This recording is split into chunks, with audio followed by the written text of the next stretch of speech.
Welcome back to answer your question.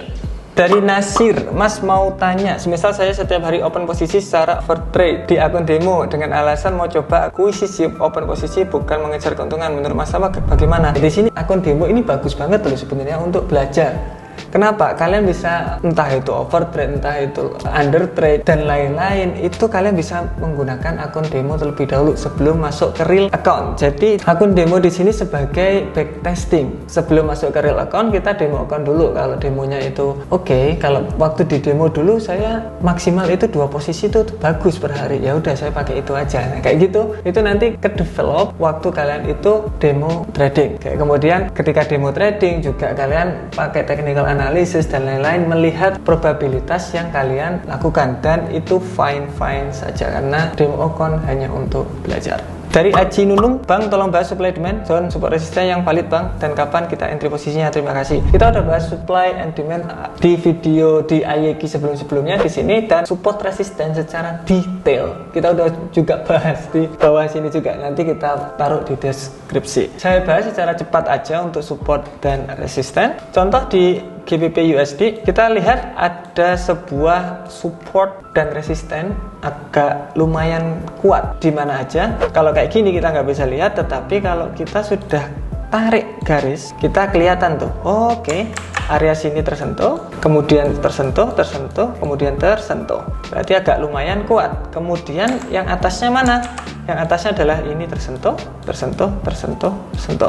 Berarti kita bisa tarik garis di area sini. Kemudian ada area sini juga penting, kemudian area sini juga penting. Berarti kalau kita bisa lihat saat ini dia agak susah menembus area resisten. Ketika ini tembus, kita bisa tunggu dia retest, melanjutkan ke naikannya. Kapan kita bisa entry-nya? Ketika ada rejection. Rejectionnya itu seperti apa? Rejectionnya itu seperti yang kayak gini, kayak 1, 2, 3. Jadi lebih rendah, lebih tinggi, kemudian lebih rendah kayak gini. Ke-break semua kayak ini ke-break semua candlenya. Ini adalah konfirmasi kita entry. Gini. Jadi ke-break semua. Itu konfirmasi kita entry. Kita udah juga bahas itu di video yang di sini. Oke, lanjut. Dari Giovanni Aziza Putra, Mas mau tanya, kalau candle break itu pasti retest dulu apa gimana ya? Dan ciri-cirinya apa kalau retest dan candlenya langsung naik atau candlenya langsung naik? Apakah selalu retest? Tidak.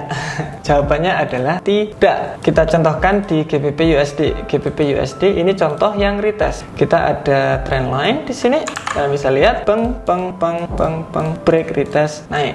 Good. Ada retestnya. Kemudian kalau kita lihat dari segi support resistennya juga, dia break, retest, turun, break, retest, naik. Kemudian retest, naik, selesai kayak gitu. Apakah ada yang tidak retest? Ada, ketika momentumnya itu tinggi banget. Contoh di area sini nih, ketika dia break itu dia nggak retest ke agak naik di sini, tapi retestnya di area support resisten sebelumnya, agak naik di situ.